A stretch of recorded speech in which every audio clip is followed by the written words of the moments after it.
Welcome back, fight fans, to episode number 192A of the Neutral Corner Boxing Podcast. I am your host, Michael Montero, for Boxing Monthly Magazine and BoxingMonthly.com. Back in Atlanta from Chicago. Had a great week. It was wonderful meeting a lot of you guys out there in Chicago, in the Windy City. A lot of fun. Crazy, unpredictable weather. We got there, it was like 70-something degrees the first day we were there, and it dropped down to near freezing at one point. Crazy, like a 30, 40 degree temperature difference in just a matter of a couple days. Other than that, had an absolute blast hanging out with some of you guys and meeting some of you for the first time. Some of you guys from different parts of the world too, including a few of you guys from Ukraine. That was awesome. And then from guys from all over the country that came to Chicago. So great time. Awesome seeing you guys. I'm worn out, but back in Atlanta now. Probably not going to travel to cover any fights for a little while. Got to get some work done at the house. However, that just means we're going to be doing some live fight parties here from the crib. So we'll be doing live fight parties for some of these big fights coming up over the next couple months of the year. We'll do them right here on the channel, so that's going to be a lot of fun. More to come about that later on. Before I get into news and notes, I want to give a couple of quick shout-outs. Tariq and Jack, both of those guys joined the Patreon team recently. Thank you very, very much for your support. Also, we sold a bunch of t-shirts while I was in Chicago.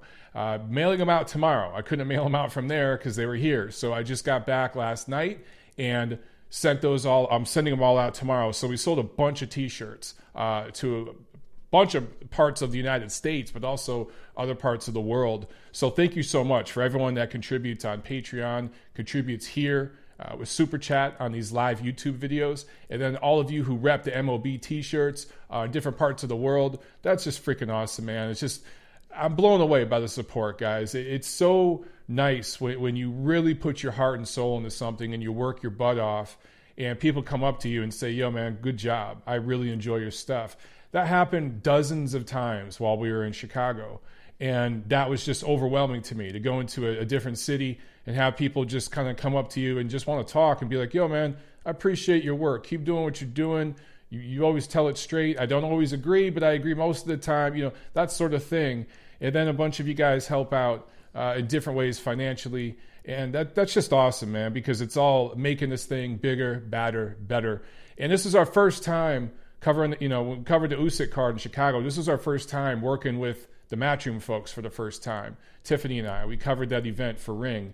And we got to meet a lot of the folks at Matchroom. So that was a really, really great time just meeting a lot of those guys. And if you guys haven't yet, go to the Ring Digital YouTube channel and watch some of the interviews that we did. I did a 20-minute plus long interview with Eddie Hearn. It was great to talk to him a little bit and finally get to meet him in person and some of the other folks at Matchroom. Just awesome. Okay. Also, before I get into news and notes, just the regular reminders, guys. Please share this video. Please share this podcast. That's the best thing you could do to help out, is just spread the word about this channel, the podcast, and all the work that you see me doing on various different platforms, whether it's for Boxing Monthly, whether it's for Ring, whether it's my work on SB Nation Radio, whatever it is. Man, you see those videos, you see those posts out there, just, man, retweet it, share it, post it. Get it out there. That's the best thing you could do to help me out. All right. So thank you very, very much, guys. Let's get into some quick news and notes, man. We got a ton of stuff to talk about.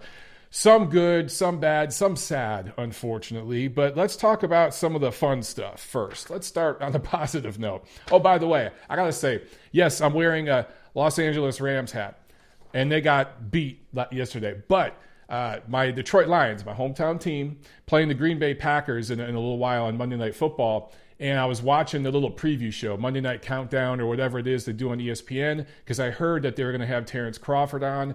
And sure enough, he was there. Terrence Crawford was decked out in Green Bay Packers gear. Did a pretty good job. Terrence Crawford, Bud doesn't love the cameras, not really good at in front of the camera on the mic. But he's getting better. He used to be really, really stiff. He's getting a little bit better.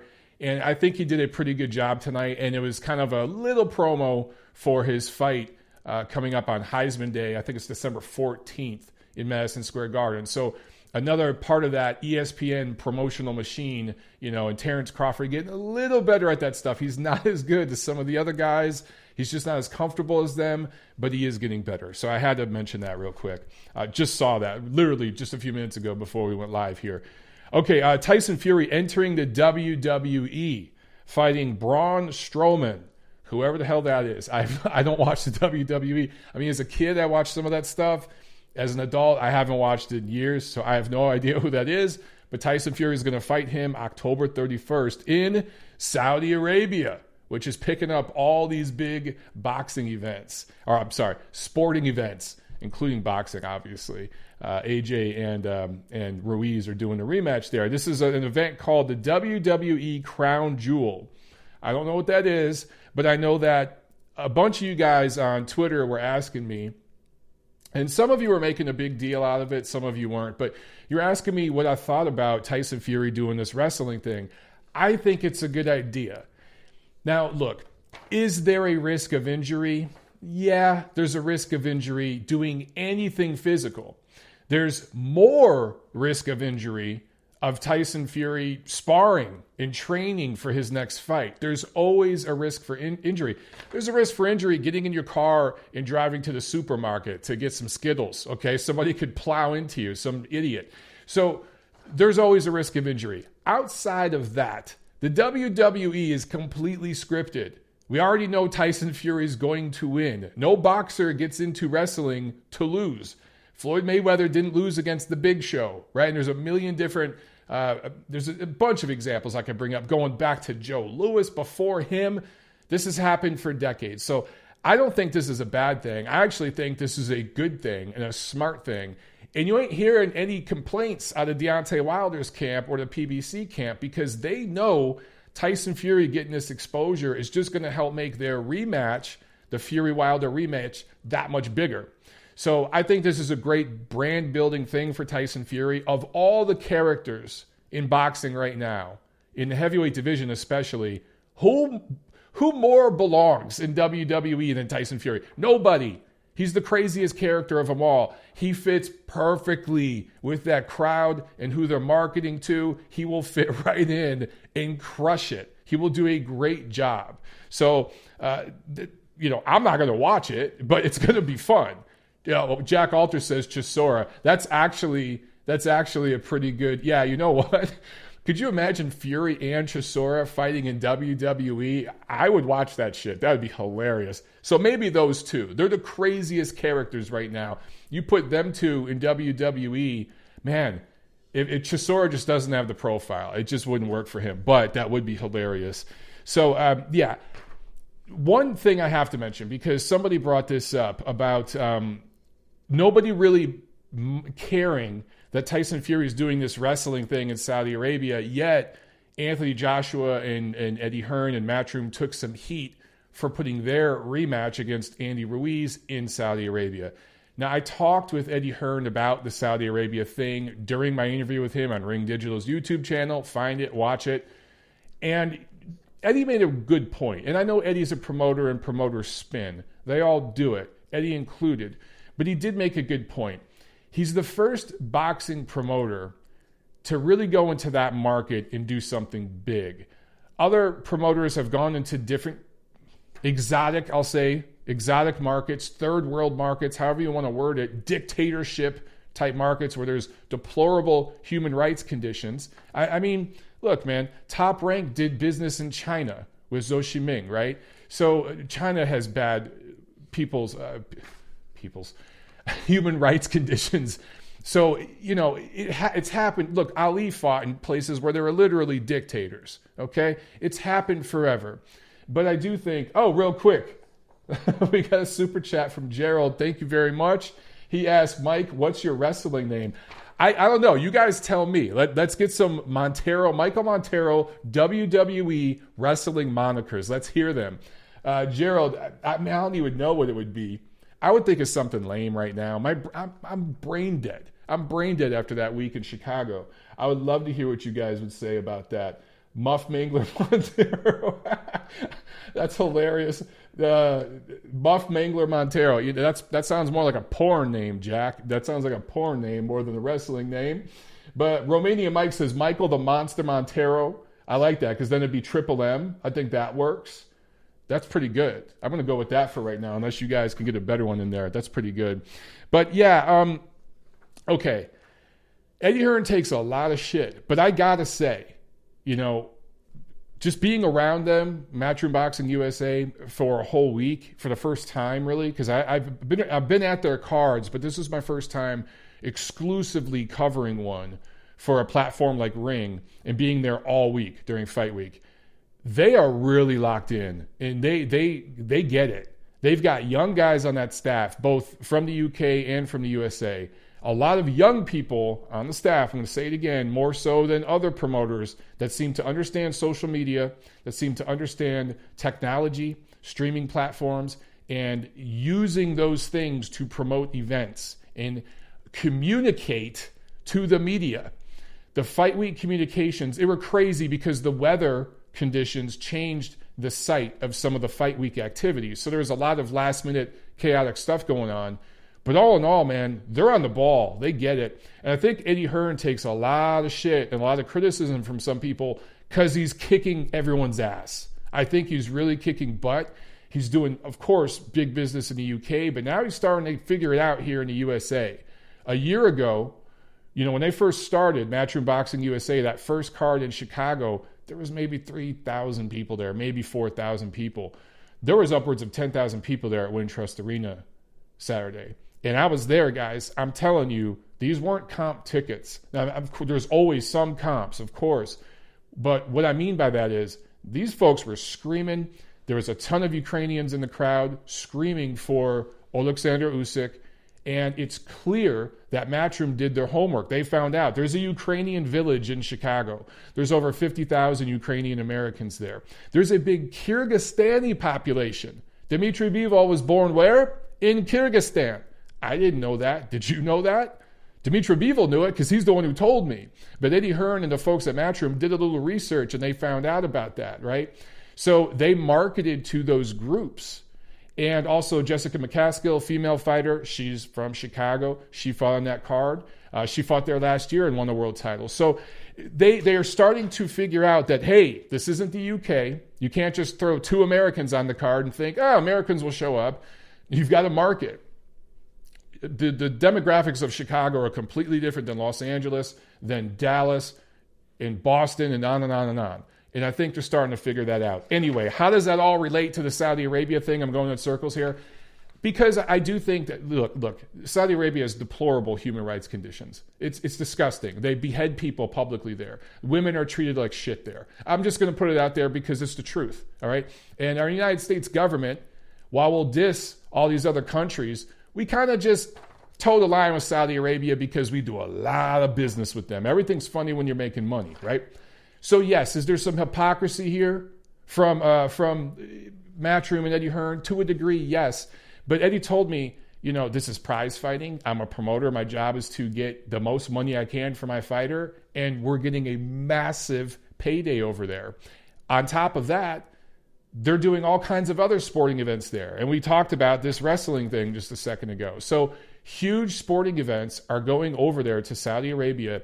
They're trying to build up a market over there, the government there. They're trying to draw in these big sporting events from different parts of the world to bring in income and big money. They're almost trying to make it like, I don't want to say like a Las Vegas, but it's almost like, I think I asked Eddie Hearn about that. Are they trying to make this thing Las Vegas? He goes, yeah, just no alcohol. And I'm like, yeah, or sex or drugs or anything.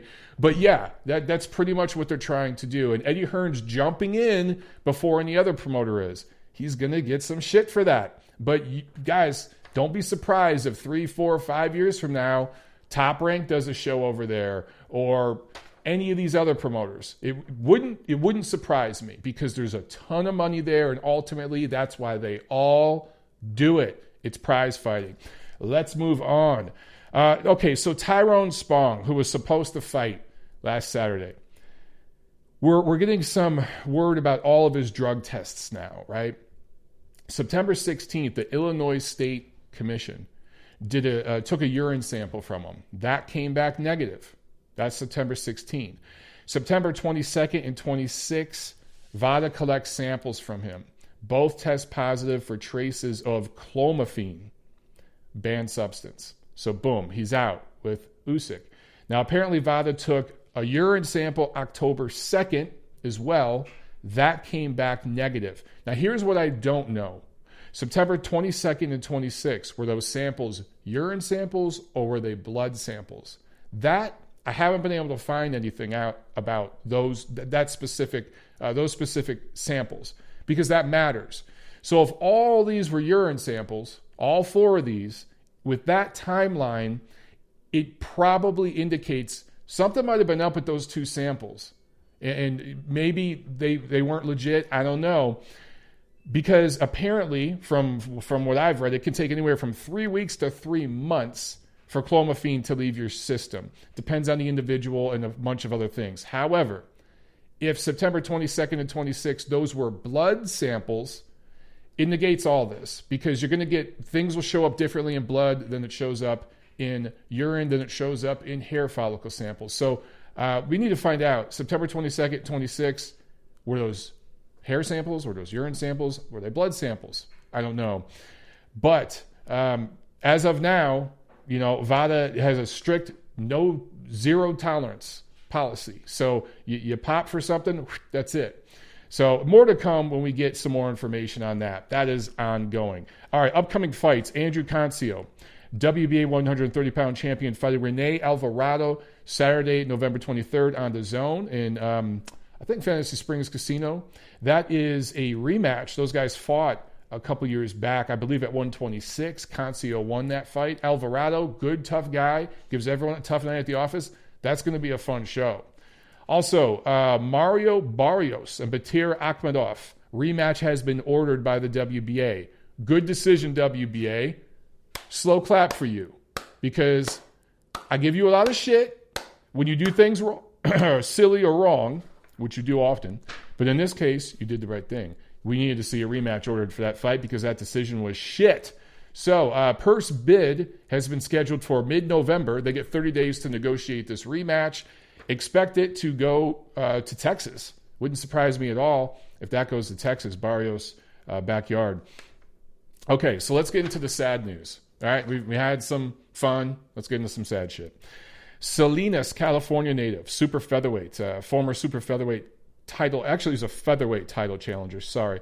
Eloy Perez has apparently committed suicide at the age of 32 years old. Just a troubled guy. Okay, he had a lot of potential when he went pro, and a lot of people thought he was going to win world titles. I think he only ended up being a pro for like 6-7 years. His final fight was in 2012 against Adrian Broner for a title, I believe. You know what? It was a super feather. I remember it was 130 pounds. It was super featherweight. And Broner knocked him out in 4 rounds, and he actually tested positive for cocaine. So I guess he was using cocaine during camp. I don't know. But there was a test conducted around that fight. I'm not exactly sure if it was just before or just after. Don't quote me. I can't remember. It was years ago. But I do remember he tested positive for cocaine. So using cocaine that close to a fight, obviously there's addiction issues there, depression issues and everything else. And this has continued. He never fought after that. He lost one time, that knockout loss to Broner. Got in trouble because of the cocaine, never came back. And there have been, just rumors of the guy's troubles with depression and everything else. And the news that we heard, kind of confirmed it. Guys, mental illness is a real thing, okay? I have friends and family that struggle with it. Depression's a real thing. If you know somebody that's struggling with this, don't put them down. Don't get in their ass and yell at them. Believe me, I've done that to friends, realizing that's not the way to go about it. The best thing you could do sometimes is just say, hey, man, I'm here if you need to talk. I'm here if you need to help. I'll just shut up and listen. You need to talk about something. You need somebody to just vent to. I'll be here. I'll listen to you. But the worst thing you can do is push that person away if they're acting a little crazy. Now, of course, there are limits to this. Trust me. But just be there, be willing to speak to them and willing to listen and willing to help. Just make sure that they know. And trust me, they will forget, because a depressed person doesn't think people want to help them. So you kind of have to remind them. And that's the kind of annoying part. But it might take, a phone call once a month. It might take an email. It might take a text. Just remind them, hey, man, I'm here to help. Whenever you're ready to get some help, whenever you're ready to talk about some of this shit. You ain't ready yet? Cool. But whenever you are, I'm here. That's it. And just remind them. Because when they're feeling good, they'll be like, okay, man, cool. But when they get down in the dumps again, they'll think, man, he don't want to talk to me. She don't want to talk to me. They don't want to see me. They don't want to deal with my shit. That's when you need to reach out. Okay? So that's just my public service announcement as a guy who has seen a lot of that stuff, been around a lot of that stuff. Okay, more sadness. Patrick Day, Long Island fighter, fighting for his life right now in Northwestern Memorial Hospital in Chicago, about 3 miles north of Wintrust Arena, where he fought and was knocked out by Charles Conwell Saturday night. So Tiffany and I got there inside the arena and everything in ringside while all that fight was going on, and I saw the whole thing play out. So it was bad. It was really, really bad. The knockout was horrible, destructive, but it wasn't just that he got knocked out. I believe it was a left hook from Conwell.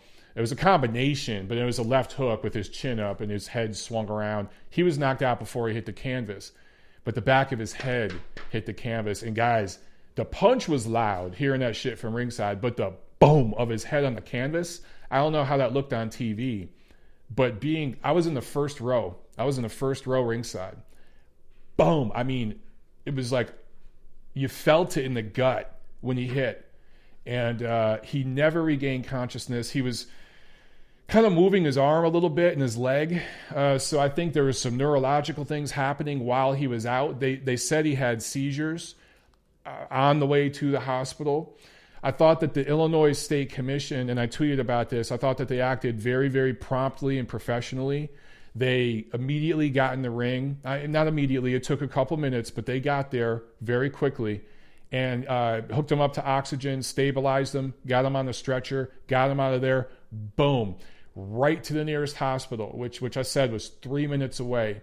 Now, this is Saturday night, downtown Chicago. 3 miles there is a little longer than other parts of the country. So it probably took 15 minutes or so to get him there.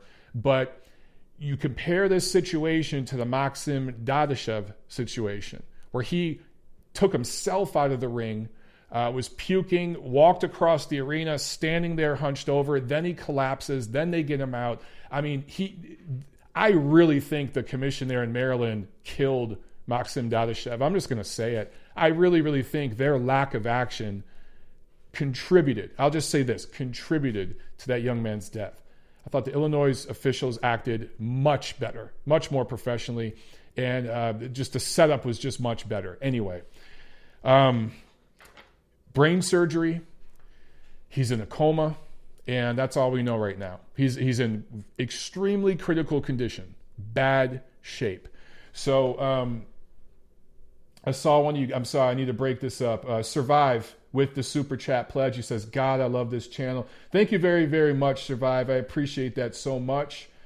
Your words and your contribution, my man. Thank you very, very much.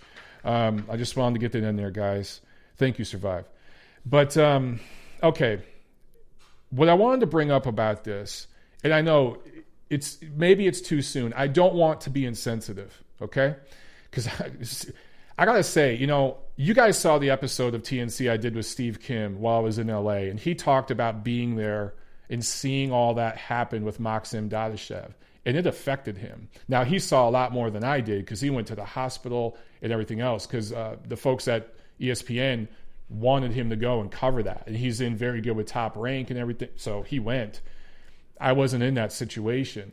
But Steve and I talked after the show, of course, and we talked a lot about a lot of things, off the record related to that situation. It really affected him. He's never going to. He remembers the times, the dates, literally the times of a phone call. Whether it's AM, PM, and like literally the exact minute he received certain phone calls. It's just etched in his brain. And I gotta say, being there ringside Saturday and seeing this drama play out right in front of me, and keep in mind, this was during the undercard. So the place was maybe half full. I don't even think it was halfway full yet. Everyone was up in the concessions.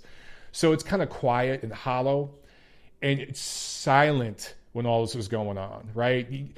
Between rounds, usually hear music. There's a DJ, there's a hype man, there's people talking, people are buzzing and drinking and having fun. Just utter silence. It was like a church in there. And you're seeing this play out, and this kid's getting wheeled out on a stretcher. Again, I'm in the first row, on the corner of the first row. The little walkway where the fighters are coming out was just to my left. And they take him right by, and I'm looking over like this kid, and his eyes were up in the back of his head, and again his arm was kind of moving and his leg was he wasn't conscious, so it was just some reaction his body was having that they had to stabilize him to keep him from moving. It was just a sight that it's still etched in my brain. You know what I mean? And now you see what he's going through. And just a few days before they had the press conference Thursday at one of the Marriotts in downtown Chicago. We went up there. It was right in downtown, like close to Magnificent Mile. And when Patrick Day got on the microphone, he's such a bright kid. The atmosphere of the press conference was kind of, yeah, whatever. We're doing this fucking routine, the same old thing, yeah. And then Patrick Day got on the mic, and everything just kind of got pleasant. He was just this really, really bright. I don't know. There was an aura, like a sunbeam kind of aura about him. He was just a bright. I don't mean bright like smart. I mean bright like his aura. Just he walked in the room and everything got brighter. And he started talking on the mic, and there was a huge smile. Just awesome. Just an awesome guy. Just really seemed to be a really smart, positive kid. And to see literally a little more than 48 hours later, him being in that kind of condition, it's like, holy shit. You just get reminded of boxing and just the craziness of it and what these fighters put themselves through. I say all this because you look at the fight, and it was a one-sided fight. Conwell was just beating the brakes off of Day. It wasn't competitive. Maybe you could give Day a round. I don't know. I mean, he was not going to win the fight, okay? So there's questions in my mind. He had been dropped multiple times. He had ate a lot of big shots. And in that 10th round, I wasn't thinking about it at the time. I was just like, God, man, this is crazy. This is one-sided. At any point, this could be stopped. The ref is looking for an excuse to stop it. He was taking a close look a few times. And then you see that combo, boom, he's down. And now, after all this, I'm thinking to myself, did he really need to be out there in the 10th round? Did his corner screw him by putting him out there? I talked to his strength and conditioning guy the day before at the hotel, at the fight hotel, and they were really confident. They really, really felt confident about this fight. But if you look at the way things were happening and the way it was playing out, just why were you out there in the 10th round? For this moral victory? And I thought about it. You know what? If he retired on his stool after the 9th round or the 8th round, there would be people on Twitter. There would be people, number one, in the stands booing. There would be people on Twitter calling him a quitter, calling him a punk, calling him a bitch. All these things that I see, you guys see it every week. There were people calling Chaz Witherspoon a quitter, by the way, in the stands. And on Twitter, I saw it. We'll talk about that later, which is insane. So, guys, you can't have it both ways. When you see a corner step in and stop a fight, or a ref stop a fight, or a fighter retire on their stool, look, are there bad ref stoppages? Of course. Of course. But when a fighter has decided, yo, man, I can't win this fight. Like, how many guys pulled a no mas against Vasily Lomachenko? And people called Nicholas Walters, he was one of them, a quitter. Guillermo Rigondeaux, a quitter. Now, the only reason I beat up on Guillermo Rigondeaux a little bit is because he blamed it on an injury. He said, oh, my knuckle, my hand hurts. And we found out he had like a bruised knuckle. It wasn't a broken hand. Just say, dude, he's better than me tonight. Polo Roberto Duran against Sugar Ray Leonard, and just say no mas. Like, I can't win tonight. That's it. You know what I'm saying? Chupacabra says make bigger gloves. Bigger gloves are not the solution. In fact, bigger gloves cause more neurological damage because what happens is you're able to not get knocked out, but you're absorbing more blows. Guys, every time you get hit in the head, especially if you're getting hit with punches you don't see because you're fighting a guy who's at a much higher skill level, your head spins, your brain shakes, and that's bad for you. On top of that, if you did an extreme weight cut and you're dehydrated, or it's late in a fight and you're very dehydrated or tired, that can affect your brain as well. A lot of these brain injuries come from severe dehydration. Remember, when you're dehydrated, that includes your brain. And I've seen people, literally seen them have seizures at the gym and found out later that it was due to severe dehydration in their brain, is what I was told, literally. So all this affects the fighter. I don't know what the right answer is, so I'm not going to sit here and pretend like I do. I just want to pose these questions. And again, I want to be sensitive because this young man is currently fighting for his life, and his promoter, his manager, Lou DiBella, has asked that we don't talk about this too much. I remember I did a quick post on ringtv.com that night about the Patrick Day situation, and I kept asking Anthony Lever at Matchroom for updates because he was the guy sending the updates to us. And he kind of just turned to me and said, look, man, Lou DiBella doesn't want us saying anything. He just out of respect for the family. I texted Lou. I'm like, hey, Lou, what's going on? And, no response. So they don't want us to talk about it too much, so I'll leave it here. I just want to pose those questions and those thoughts for you guys to ponder. Next time you see a fighter retire on their stool, next time you see a corner throw in the towel, just remember this situation and ones like it, Sometimes it's better. Look, man, this is a young kid. He was never going to be a world champion, right? Now his life, he may lose his life. But even if he does recover, he's never going to be 100%. This is a kid who didn't make millions of dollars. You know what I'm saying? He was going to have to work after boxing. He was going to have a quote-unquote 9 to 5. And now that's all over, It's just really sad, man. And brave cornermen, sometimes too brave for the fighters. Fans who aren't even in the ring doing a damn thing but watching on TV, sometimes, they need to be more sensitive. Now, I get it. You're paying money to watch something, and if you feel like a dude took a dive or something, that's one thing. But when you see a completely one-sided fight, this was a 10-round fight. This was in the 10th round. Patrick Day was not going to win. Would any of you really be upset if his corner said, nah, we're not going out for the 10th? I would hope not. And this young man's life may be different had they done that instead of trying to be so brave for him. It's easy to be brave for someone when you're not the one getting punched in the face. I'll just leave it at that, okay? Fight reviews. Saturday, October 12th. Leeds, England, ESPN Plus, Josh Warrington, third defense of his IBF featherweight title, knocks out Frenchman Sofane Tuchet. 2 knockdowns in the second round before the fight's over. Tentative plans to unify with WBA champ Zhu Kan out of China for next spring. Apparently they had made offers to other fighters and they rejected them. They want to unify. So if they fight Zhu Kan next year, whether it's in the UK or whether they go over to China, sign me up for some of that. You guys know I love a good unification. Let's get to Chicago, all right? I gave you guys my impressions of Matchroom. I really, really think that Eddie Hearn is starting to figure out the USA market. That's going to take time. It's much different promoting here than over in the UK. But I got to tell you, based on the purses for these fighters and the cost of everything, for what they made, with the fans that showed up, this was a successful promotion. So they're figuring it out.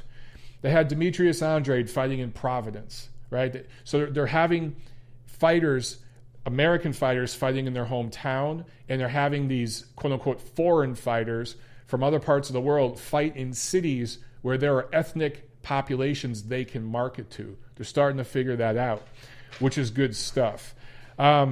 I talked about Conwell and Patrick Day. No need to go into that again. By the way, Charles Conwell, he did win 11-0, 2016 Olympian, junior middleweight prospect to keep an eye on. And also, I should mention, this isn't easy for him. Yeah, I got to give him credit for being classy. I could tell you, right after that knockout, he looked really concerned. He looked like almost emotional about it. Like, I'm not going to say he was tearing up, but you could tell he was really concerned for Patrick Day. And he's been tweeting about him, say, guys, thoughts and prayers to him and his family. I thought that was really classy. And these sorts of tragedies don't just affect the injured fighter. They affect the opponent that did that to them. And we don't know if Charles Conwell's ever going to be the same after this. I mean, this whole thing is crazy. Jessica McCaskill out of Chicago scores a majority decision win over Argentinian Erika Farias in their rematch. This was an ugly fight. It sucks because I think Jessica McCaskill, who I know her trainer, Rick Ramos, pretty well. I've been to their gym, me and Tiff have. I got to know Jessica a little bit this week. I spoke with her, posted some interviews, did some write-ups. She has a real opportunity to kind of build something there in Chicago. She's now fought there a couple times. She won her title there last year. She defended it this year. And, she's got an opportunity, but unfortunately, this fight didn't help because it was so sloppy. And that was mostly due to Farias. Jessica McCaskill is never going to be, I think, like one of the pound-for-pound top female fighters. She's not at that level. At least if she is, she didn't get an opportunity to show it in this fight. I think she will continue to improve, but both fighters were a little sloppy here, particularly Farias. Anyway, McCaskill defends her WBC, WBA, junior welterweight titles or super lightweight, whichever you prefer. A really ugly fight. This should have been a unanimous decision. Jose Mansour out of Mexico somehow scored it a draw, and that's ridiculous. It wasn't a draw. In the co-main, Dmitry Bivol out of Russia scores a unanimous decision over Dominican Lenin Castillo. This was for Bivol's WBA light heavyweight title. A lot of people were shitting on Dmitry Bivol for this performance because it went all 12. So here are my thoughts. First of all, Castillo, out of Dominican Republic, 2008 Olympian. He ain't shit. He knows how to fight a little bit, okay? You don't go to the Olympics without being a punk. He knows how to fight. And he was completely defensive-minded against Bivol. Completely defensive-minded. Taller guy, had good range, had enough skill to drop Marcus Brown when they fought last August. Also, he did a very good job of avoiding Bivol's right hand once he started to time it. He started to kind of dip his head, Castillo did, to get out of the way while shooting some shots, and he actually caught Bivol diving in a few times. So Castillo, he's a decent fighter. So for him to go all 12, I wasn't that surprised. I remember after about 3-4 rounds, I was like, that's probably going the distance. It just had that look. Now, for Bivol, here are some things I've noticed that he could work on. One thing people forget, how many fights does Dmitry Bivol have? I'm going to look it up real quick as I'm talking to you guys because I think it's 17 fights, somewhere around there. But let me double check. Boom. Dmitry Bivol, 17 pro fights. He's basically still a prospect, guys. He went pro in 2014. He's been a pro for 5 years, 17 fights. I do think he could get a tad more active. But in 17 fights, he's fought Isaac Chilemba, who no one looks good against. Sullivan Barrera, who's not a punk. He can fight. Joe Smith, he's not a punk. He could fight. Jean Pascal, look what he just did earlier this year. He's not a punk. And I think Lenin Castillo proved he's a quality guy, probably a top 10 fighter in the division. So I think people give Bivol a little too much shit for not being exciting. By the way, Andre Apatry with the Super Chat pledge. Thank you, Andre. He says, it was great meeting you and Tiffany at the fight. Keep up the good work. Andre, it was absolutely a pleasure meeting you and talking for a little bit. Guys, Andre is Ukrainian-born, but now lives in Madison, Wisconsin. Drove down with a group of friends to see Aleksandr Usyk. And he's really gotten into boxing like hardcore. He used to only watch the Ukrainian fighters, but now he's really been watching and getting into boxing. And he was just talking about kind of like his growth in the sport and, starting to follow everything religiously. So he's definitely gotten addicted to the same addiction I think we all have here on this show, on this chat. I think we all share the same addiction with boxing. Once it gets in your veins, man, it's got you. So Andre is hooked now. And Andre, it was great meeting you and talking to you. I'm so glad you got to meet Tiff. And let's keep in touch, my friend. We'll see each other at the next fight. Okay, back to Bivol. Some things he could improve on. He moves his feet very well. He's very light on his feet. He gets in and out very well. However, it's in straight lines. And it gets methodical. Now, he can switch levels well. He does a feint where he feints up and then gets down and feints low. He kind of stands up tall and feints, then crouches and feints. So you don't know if he's coming into the body or up top. And he was able to land both left jabs and straight rights to Castillo's body, as well as landing shots up top. So he does change levels well. He gets in and out very well. However, one of you guys was saying, who just said a little too... Yeah, Romanian Mike said a little too much feinting. Yeah, not throwing enough. He says, yeah, I agree with you, Romanian Mike. I think that Castillo was doing subtle little things in there that were throwing Bivol off and making him think. And then, Castillo landed some shots. He definitely landed... I actually saw Bivol yesterday morning at the hotel. He was checking out while we were checking out. And I walked over to him and told him, good fight and everything.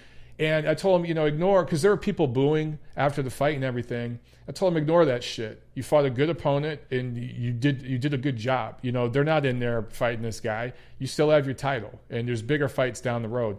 And he seemed a little bummed, I got to say. I think he saw some of the criticism on Twitter, and the fans did boo after this fight. They were booing Dmitry Bivol during the post-fight interview. Now, to be clear, I should add this wrinkle. Mostly Ukrainian fans... and he's Russian. And there is a little political beef right now, the whole Crimea situation with, Putin and all that. There is a little beef right now between Ukrainians and Russians. A lot of matchmakers don't like putting Ukrainians and Russians together. And remember, Golovkin, whose father's Russian, just fought Derevianchenko in New York, and there was some stuff happening in the crowd there too. So that may have been part of the booing. But I do think they were booing the lack of action because they wanted Bivol to go for broke.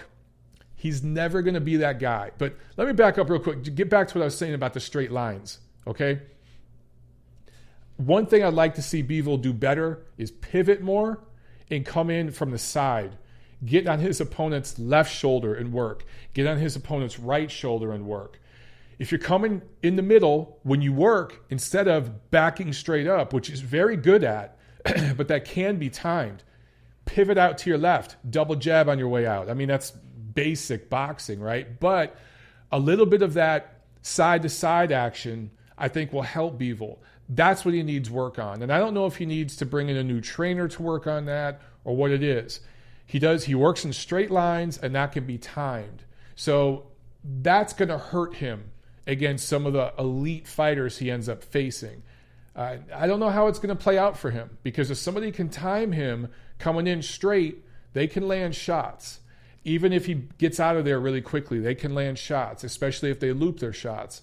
So I'd like to see him work on angles and side-to-side type of spacing and pivoting. I think that's a wrinkle that he needs to add to his game, and that could really take him to the next level, because he basically comes in the same way every time, and he's done pretty damn well for doing that. It gets a little predictable. It's a little Sergey Kovalev-esque in a way, not exactly, but there's a little Sergey Kovalev in him, and that can kind of be timed. You saw that what Ward was able to do in that rematch with Kovalev and other fighters in spots. And I think guys are going to start pulling that same stuff with Bivol. He's young and dynamic right now, but that speed and everything is going to kind of fade, So anyway, what was I talking about? Bivol, Russia, Ukraine, a little bit of a beef, fans booing, a little bit bummed out. I thought that the criticism is a little unfair, but I tweeted about this. There's a little bit of Vladimir Klitschko and Dmitry Bivol, Bernard Hopkins, fighters like that, and Floyd Mayweather, in the sense that he is not going to take an unnecessary risk. He's going to take what you give him, and he's going to stack up points and win rounds. And in the post-fight interview, he even said, he goes, look, I might have a possible fight down the line. I'm paraphrasing. He said this in his own way.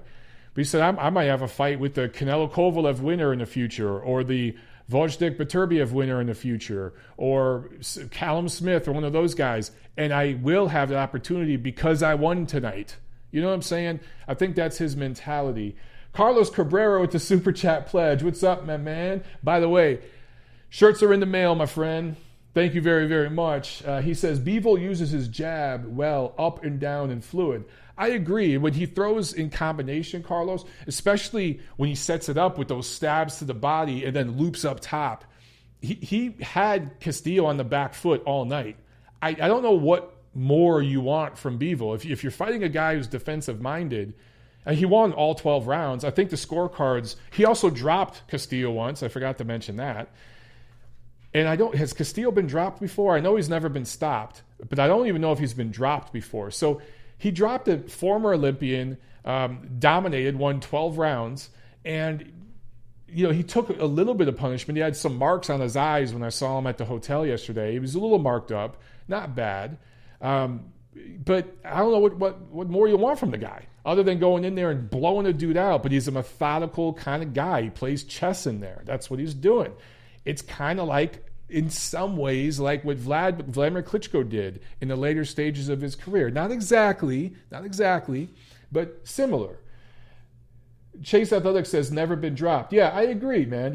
Yeah, and Sean O'Brien said the same thing. Yeah, I thought so. He had never been dropped. So he drops this dude, wins all 12 rounds, defends his titles, gets work in, and now he's set up for something bigger in the future. I mean, the criticism's unreal sometimes. Was it crazy exciting? No. So if it's not your cup of tea, I understand that. I will say this. A fighter with a mentality like Bivol, which I compared to Klitschko, Mayweather, Hopkins, those guys become exciting when they're in the ring with an opponent that can push them and forces them to change, forces them to fight. Look at what Vladimir Klitschko was so exciting with Anthony Joshua. Why? Because Joshua forced him to fight. And when Vlad had to fight, when it was balls to the wall, you saw how he reacted. He started beating the shit out of AJ and dropped him. And for several rounds, the old man was putting a whooping on the young man until finally youth had its way. And we could say the same thing. Bernard Hopkins was in some pretty exciting fights later in his career after really kind of being boring, being accused of being a boring fighter for so long. So when Bivol gets in there with a top guy who forces him to dig down and show us something, I'm thinking he's going to be pretty exciting at that time. I'm thinking there's more to Bivol than we even know yet. He just hasn't been pushed, and he's not going to risk it. He's going to keep it safe, keep it smart. What do they say? Keep it simple, stupid. KISS. Keep it simple, stupid. Speaking of keeping it simple, stupid, Aleksandr Usyk, 215 pounds, scores a seventh-round retirement win over Chaz Witherspoon, 242 pounds, in his first heavyweight fight, and he kept it simple. The criticism I saw of fans on Twitter, by the way, no one booed after this one. The fans in the house, the Ukrainians, had a great time. They were cheering long after the fight. After Usyk had left the arena, they were still kind of in party mode. It was a fun atmosphere. But on Twitter, on YouTube, you saw so many people bashing the shit out of Aleksandr Usyk because he didn't go in there and destroy Chaz Witherspoon in 1 or 2 rounds. Now, Witherspoon, I'm going to look him up on BoxRec because I'm trying to think. I know Seth Mitchell knocked him out, and I think Chris Arreola knocked him out. But I'm trying to think. I can't remember which round, so I'm going to look it up real quick here. Chaz Witherspoon. Looking him up, and let's see. So Seth Mitchell knocked him out in the 3rd round, dropped him twice. Tony Thompson knocked him out in the 9th round. It was a 3rd round disqualification win for Chris Arreola when they fought way back in 2008, but he was down twice in round 3. So he has been dropped early in fights, okay? And against Seth Mitchell, he was knocked out in the 3rd round cold. I remember that one. But you can't expect a guy moving up from cruiserweight. Also, almost a 1-year layoff. I think 11-month layoff for Usyk. Also, torn biceps, rehab. you can't expect him to just go in there in the first round and go for broke and try to destroy this dude. That's not what happened. Usyk got in there and every single round did a little bit more every single round. By the way, we have a super chat pledge from Chupacabra who says, I want to spar you. Okay, come to Atlanta. Thank you for the super chat. I appreciate it. But yeah, hey, you come to Atlanta, you want to train, we could do it, bro. Sounds like fun. I might need to drop a few pounds after being in Chicago for a week. But yeah. Okay, so back to this fight. Thank you for the super chat pledge. I appreciate it, man. But every round you saw him adding more and more. The first round was just jabs, right? Then the second round he started throwing in some body work, some straight lefts up top because he's a southpaw. Then the third round we saw some hooks. He started adding to it every single round, adding to it. And by the fifth round, I want to say like the fifth, sixth, and seventh round were almost 10-8 rounds. You could definitely make an argument the seventh round was a 10-8 round. I don't like scoring 10-8 rounds without knockdowns, but there are cases where it is warranted. That seventh round probably was one. And guess what? Chaz Witherspoon's corner, Tommy Brooks in that corner, he's been around, he's seen a thing or two. They stopped the fight. Chaz Witherspoon didn't want to stop. He never gave up. He never went down in this fight. He kept throwing. There's a few times in that seventh round where I saw the ref really taking a look at Witherspoon.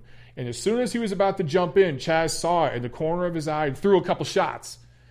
That's a veteran saying, I want to stay in the fight. I saw you're about to jump in. I'm throwing a couple shots. Don't stop this shit.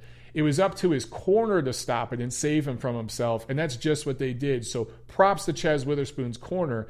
And by the way, props to Chaz Witherspoon. I don't know why the hell he was taking criticism. He took this fight on 4 or 5 days' notice, I think it was. They made offers. Matchroom, Eddie Hearn made offers to Joey Dwechko and several other fighters, and they were all turned down. The only guy who stepped up and said, yeah, I'll fight the boogeyman, I'll fight this guy, was Chaz Witherspoon. Now, he got a good payday and everything else, but he stepped up, man. Like, he deserved some credit, and he took a lot of punishment. I mean, I wrote an article on ringtv.com about it because I was doing Deadline that night. I talked about the punch numbers. They were completely one-sided. A lot of fighters would have looked for a way out before Chaz Witherspoon did. He hung around. He deserves credit. I also think Aleksandr Usyk deserves credit. It's not his fault that he was fighting an opponent at this level. Man, they reached out to Alexander Povetkin early this year. They were supposed to fight Carlos Takam, who's been in there with everybody. He's probably a top 15 heavyweight right now. Gives anybody a tough night of work. They reached out to several other top fighters. I shouldn't say top. Guys in the top 10. How about that? Several. And were turned down. Okay?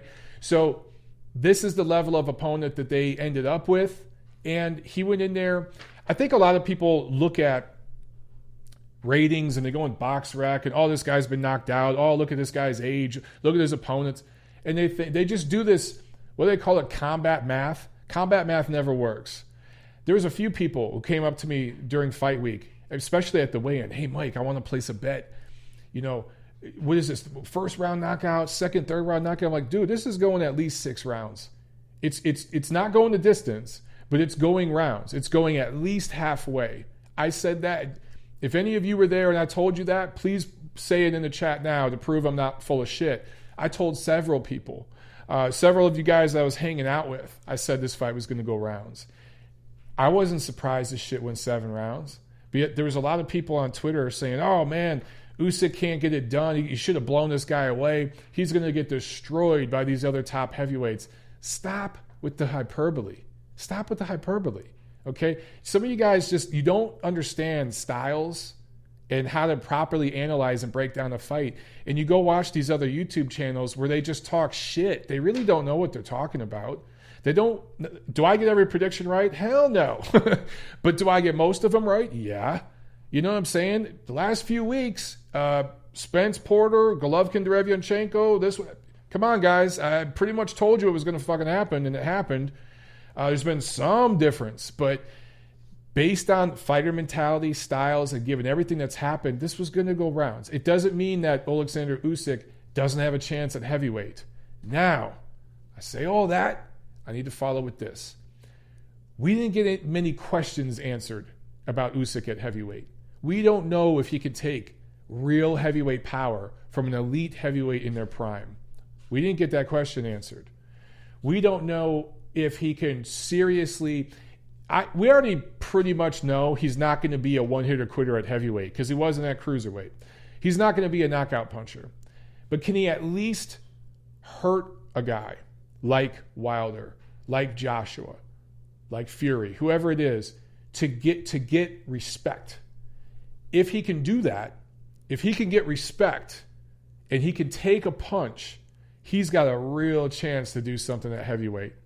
If he doesn't have enough power to keep guys off of him, keep them respectable, keep them, at least thinking about defense every now and then, if he can't take a heavyweight punch, it's not going to go well. Every single cruiserweight that's moved up, with one exception, Evander Holyfield, who, let's be honest, guys, there was no VADA around. I'm just going to leave that out there, okay? You can look at him throughout his career and see some changes. Some Barry Bonds shit was going on. But the only exception was Evander Holyfield, okay? He's the only guy that moved up to heavyweight, and he did that in a much different era where you didn't have these super heavyweights. Now, it was a more talented, more rich, deeper, talent pool at the time. That's true. But the guys weren't that big.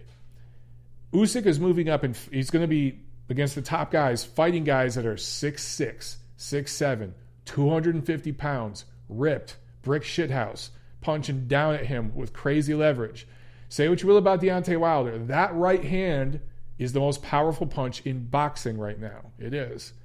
So, we don't know how he's going to look.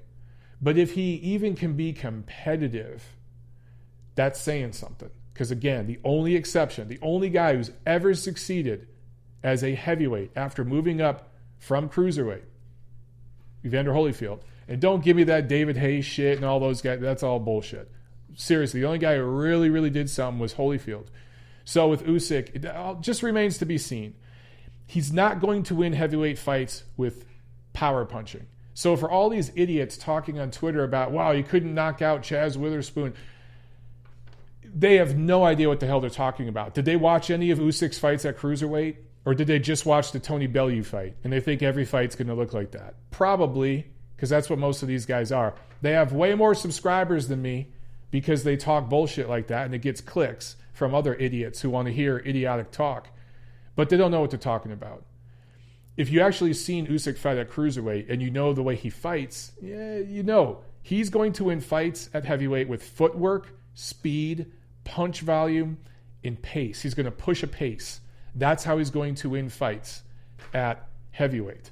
So took his time, got in rounds. Huge business ahead. People criticizing this are morons. It's pretty predictable that next year, after Ruiz and Joshua fight, and I think that Joshua is going to win that rematch.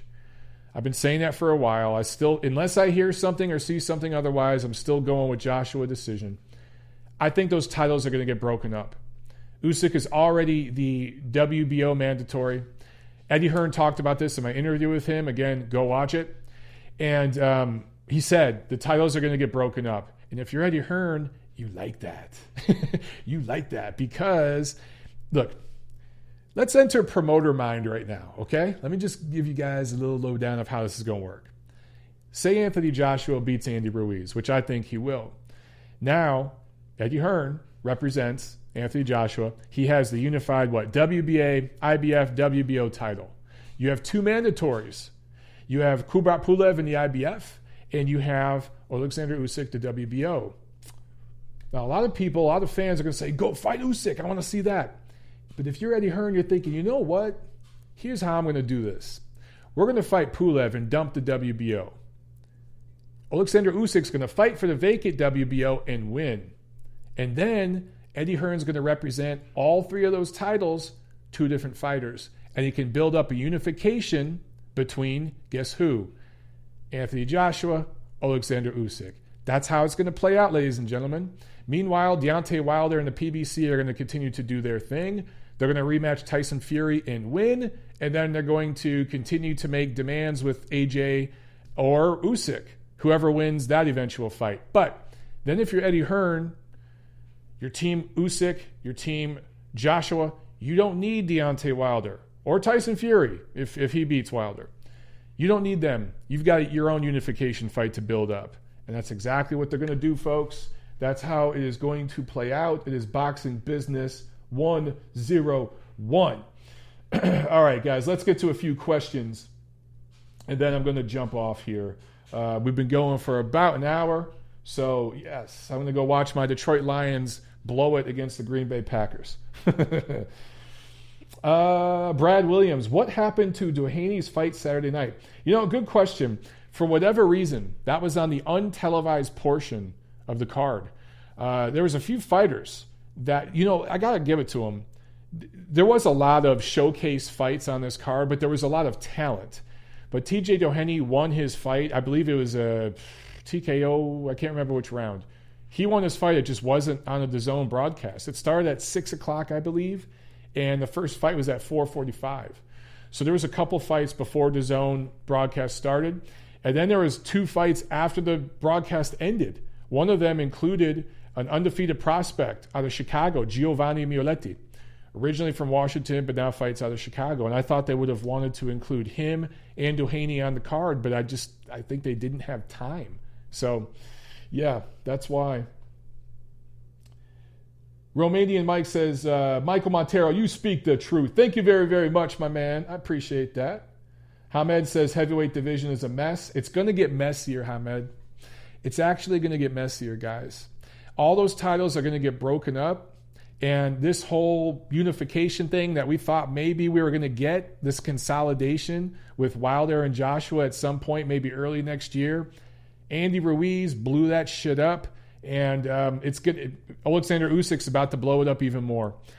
We're not getting a complete consolidation at heavyweight for a long time, if ever, in this era. It just got blown the hell up. And I'm telling you right now, 2-3 years from now, people are going to appreciate Vladimir Klitschko much more than they do now. Yes, he never claimed the WBC, but I've told you guys the reasons why. It's not because he wasn't good enough.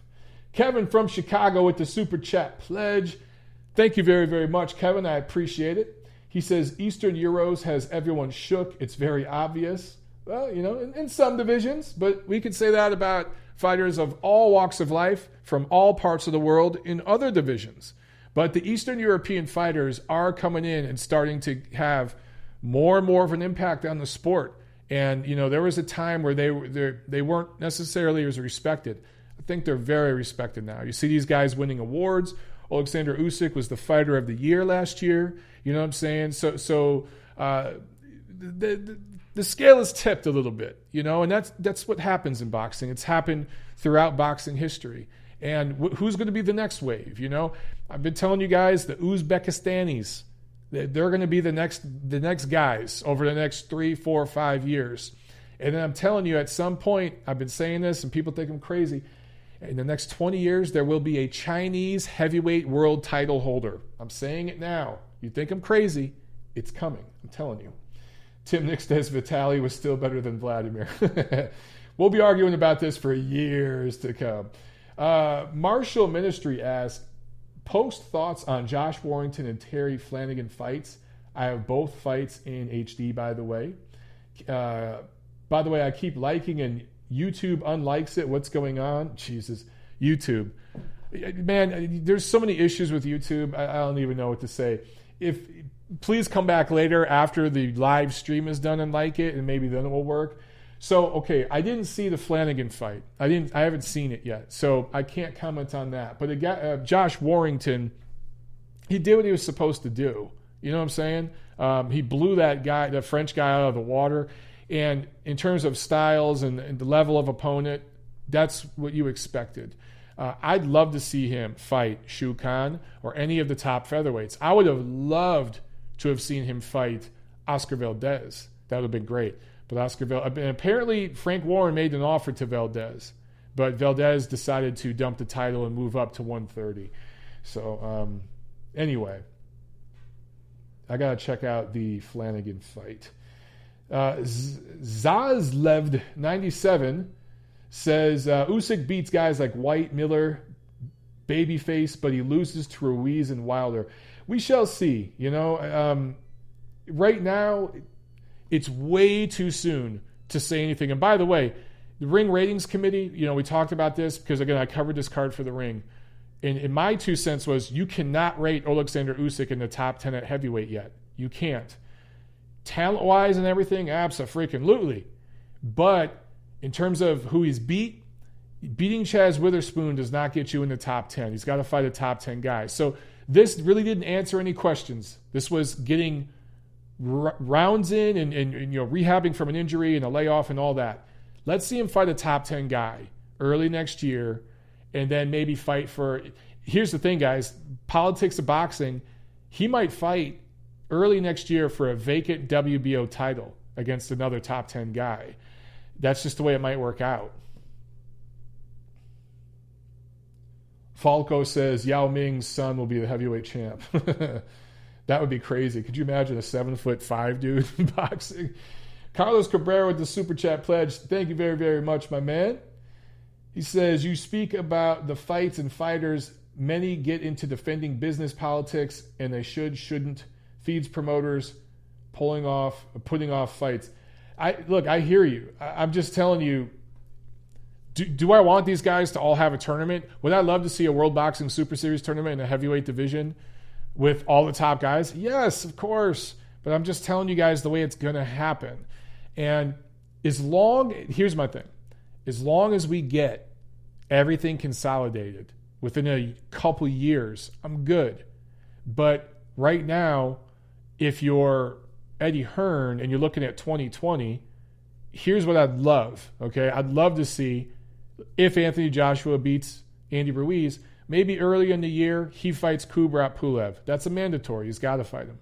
Maybe Aleksandr Usyk fights whoever else is in the top 10 for the WBO because he's number one. Whoever's number two, and they fight for the vacant WBO. And then late next year, Joshua and Usyk fight to unify those titles. Meanwhile, Deontay Wilder, him and Fury fight, and he beats Fury. And then later in the year, he fights somebody else in the top 10. Maybe he finally fights Dillian White later in the year. And then in 2021, the winners of those fights all fight each other. I'd love to see it play out that way. Will it? I don't know. But I'd love to see that. All right, guys. Jack Alter is asking, Prime Bivol versus Prime Golovkin at 168. Jack, we just haven't seen enough out of Bivol to really know. Is this his prime? I don't know. Maybe he hasn't hit his prime yet. And then we haven't seen Golovkin at 168. So I think right now, you just based on weight, man, that's a tough call, man. I mean, I'd have to go with Dmitry Bivol just because he's just bigger, and I'm assuming his prime is yet to come. So you're kind of asking me to look into the future a little bit on that question. You know what I'm saying? All right, guys, that's it for tonight. I'm gonna go watch my Detroit Lions get their ass beat by the Green Bay Packers, and yeah, Jack, I know that answer you didn't like that answer, but I'm just saying. Based again, I can't really analyze that. I just because Bivol, we haven't seen his prime yet, and he's a light heavyweight, and we have never seen Golovkin fight north of 160. The fight against Steve Rolls doesn't count. So, if you're putting a gun to my head right now, I'd pick Bivol just because he's much bigger. So, by the way, prime Kovalev versus prime Canelo, I'm picking Kovalev. It's the same thing, All right, guys, that's it for tonight. Yeah, share this video. Share the episode, and I appreciate all the support. You guys have been freaking awesome. I'll see you at the fights.